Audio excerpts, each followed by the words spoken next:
सिगाङावनो आङो बे निउस लाइभनि गेजेरजों खुलुमनाय जासिहरग्रोबाय, अननायबो जासिहरग्रोबाय। दिनैहाय आङो बिजेपि मण्डल युब मोर्चा जेनेरेल सेक्रेटारिनिफ्राय आङो बेवहाय जयनिं जाफैनाय जाहैबाय। आंहा बुथ शक्ति केन्द्र इनचार्जबो डिजिगनेसन दंमोन। आंनि आन्दाराव मोनथाम बुथ दङ, 45, 46, 47 बुथ नाम्बारा। आङो दिनैहाय बेवहाय बिजेपिनिफ्राय जगदान जाफैनायानो जाहैबाय हाग्रामा महिलारि सारखौ आङो मोजां मोनो सिगांनिफ्रायनो। मानो होनना बुङोबा आङो सिगाङावनो हाग्रामा महिलारि सारजों सरकार गैयै बै समनि सरकारावहाय आङो BCOआवहाय जेनेरेल सेक्रेटारिमोन प्राइमारि लेभेलावहाय। बिनिफ्राय आङो बारनानै बिजेपिआवहाय मर्चायाव युब मोर्चायावहाय आङो सायख'जादों आरो आं कार्यकर्ताफोरनो माबा मोनसे सुबिदा अनसुंथाइ होनो हागोन नामा, बैसोरनि गांनाय उखैनायखौ आङो बिजेपिनिफ्राय लाबोनानै होफैनो हागोन नामा, बे उद्देश्यखौ लानानै आङो दिनै बिजेपिआवहाय हाबनो गोनां जादों BPFनिफ्राय। दा आङो बेखौनो बुंनो सानदों, आङो दा बिजेपिनिफ्राय आङो BPFआव हाबनानै आङो दा जोंनि हारिनि गांनाय उखैनायखौ जाहाथे सारा आवगोलनि बायदि BPF सारा हाग्रामा महिलारि आवगोलनि बायदि जेथे लाबोयो, आंहा सारनि सायाव आसा खालायनाय दङ।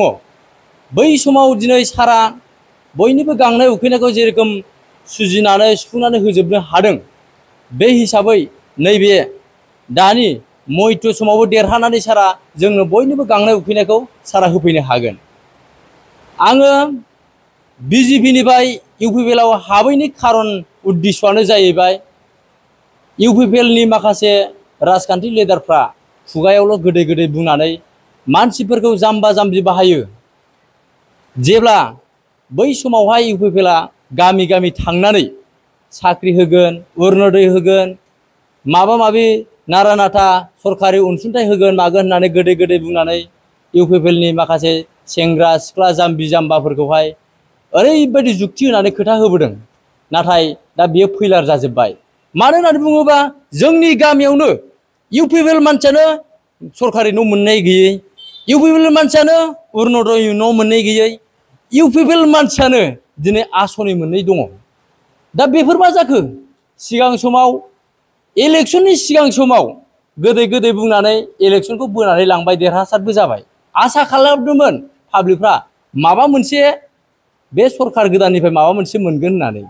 दिनै नायदो, जेसेबां हाग्रा एरियायाव दंफां बन बोनानै लायग्रा माखासे मानसिफोरखौबो 2 लाख होगोन, 2.5 लाख होगोन होननानै सारेन्डार खालायजोब्बाय।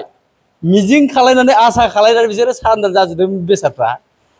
सानै साथाम माखासे मानसिफोरनो 10,000 होबाय होननानै बुंदों, बिनि उनाव बैसोरनि लाइफखौ बरबाद खालामना होनाय जायो। बेबायदि अफा अयनाय थगायनो नाङा। बिनि थाखायनो आङो इउपिपिएल सरकारखौ आं मोजां मोना आरो आं इउपिपिएल सरकारजों आं थानायबो नङा। आरो माखासे जोंनि लाइमोन आरो आइ आफामोनखौ आं बुंगोन, जुदि इउपिपिएलआव दङबा इउपिपिएल दलखौ नागारनानै BPFआव जगदान हो, जोंनि हाग्रामा महिलारिखौ जगदान हो। जोङो बिदा फंबाय अनलायनानै सिगाङाव जेरै मावनानै जादों, जाय मानसिया साख्रि लागोन बे मानसिया साख्रि मोनगोन, जाय मानसिया बिजनेस मावगोन बे मानसिया बिजनेस मावनो थाखाय सुबिदा मोनगोन हाग्रामा सारनि अननायाव। जाहाथे बेफोरबायदि सुबिदाखौ लानो रोङो, बिनि थाखायनो आङो बे मिडियानि गेजेरजों बेखौनो फोरमायहरनाय जाहैबाय। आङो दा मुजुद BPF ब्लकनिफ्राय आङो ओरैबायदि एक्टिभ वार्कार हिसाबै आं अपेन खामानि मावगोन, आं अपेन चेलेन्ज लागोन। हाग्रामा महिलारिया जेरैबाबो देरहासार जागोन आरो जोंनि BTCखौ बासायगोन। जोंनि रायजो राजाफोरनि थाखाय बियो उन्नति लाबोगोन आरो जोंनि बर'फोरनि थाखाय जौगानाय लाबोगोन। आं बेखौनो बुंनानै बे मिडियानि गेजेरजों दोनथ'नाय जाहैबाय। आंनिजों लोगोसेथ' माखासे मानसिफ्रा फैगासिनो आरो फैगोन। मानो होननानै बुङोब्ला बैसोरो माखासे कन्डिसन दङ, फैनो हायैनि माखासे कन्डिसन दङ। बे कन्डिसना जाहैबाय बैसोरखौ इउपिपिएल माखासे मानसिफ्रा हमथानानै दोनदों आरो माखासे गोजौ लेभेलनि माखासेफ्राबो गोदै गोदै होनानै हमथानानै दोनदों। नाथाय बिसोरो नैबे माखासे थगायनाय जुक्तिफोरखौ बुजिजोब्बाय रायजो राजाफ्रा। बिसोरो दा बुजिनानै फैजोबसिगोन आरो अपेन खामानि मावनो थाखाय खोथा होदों आरो नैबे जोंनि क'क्राझार डिस्ट्रिक्ट देबोरगाव बियाबाव हाग्रामा महिलारा देरहासार जानानै जोंनि जेसेबां वार्कार दङ, जेसेबां BPF आव जेसेबां योगदान होदों बेफोरखौ सुफुंजोबगोन आरो खोथा होदों आरो जेरै खोथा होनाय हाग्रामाया खामानिखौ साक्सेस खालामनानै होयो। आंजों लोगोसे दा बर्तमान आङो हारसिङै फैदों। मानो होननानै बुङोबा आङो दा हारसिं फैनायनि खारनानो जाहैबाय बैसोरो फैनो नागिरदोंमोन, नाथाय आङो बैसोरनो इनफरमेशनखौ मोजाङै होनाय जायाखै। मानो होननानै बुङोब्ला बिसोरो खोथा होदों जोंनियावहाय देबोरगाव डिस्ट्रिक्ट नैबे बियाबावहाय जोंना BJP निफ्राय टिकेट होनाय गैया, होमबा जोङो BJP आव थानानै जोङो मा मोननो, बे खोथाखौ बिसोरो आंनि सिगाङाव फोरमायदों। नाथाय बिसोरो फैगोन माखासे समनि उनावहाय। आङो बुंदों नोंसोरो फैयोबा जोङो ज' अनलायनानै खामानि मावगोन। जोङो माइ गाब जिगाब्राखौबो जेबो खालाया, जोङो बयनोबो समान मोनथाय होगोन। जोङो जेरोखोम सुबिदा मोननांगौ बे सुबिदाखौ मोनगोन। खिन्थु आं मोनसे खोथाखौल' बुंदों, जोंनि जेसेबां कार्यकर्ता रायजो राजाफोर दङ बिसोरो दा सिरि मोनखांनायनि सम जाबाय। दस्रा दलजों थगायजानायनि सम गैला।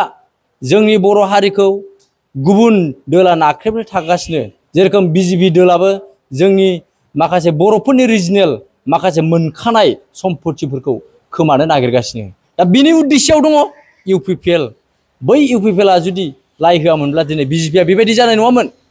दा जोंनि BJP जा बर'फोर दङ बिसोरो बुजिनानै फैनांसिगोन। मानो होननानै बुङोबा दा जोङो BJP आव थासोमनायनि सम गैला। जोङो दा रिजनेल पार्टी हाग्रामा सारानो दिनै देरहाखानाय कनफार्म फाइनालखा। लोब लोब रायजो राजाफ्रा बुजिनानै दिनै हाग्रामानाव दिनै जयनिं जाहैबाय। आरो हाग्रामाया मालाबाबो जेननायनि रेकर्ड गैया। सिगांनिफ्रायनो हाग्रामा सारा जेननायनि रेकर्ड गैया आरो दिनैसिम हाग्रामा सारा जेननाय रेकर्ड थानाय नङा। बे देरहासार जागोन। एबारनि नेक्स्ट इलेक्शननि बिसायख'थिनि रिजाल्टखौ हाग्रामायानो लाबोनानै सरकारखौ मोजाङै सामलायगोन।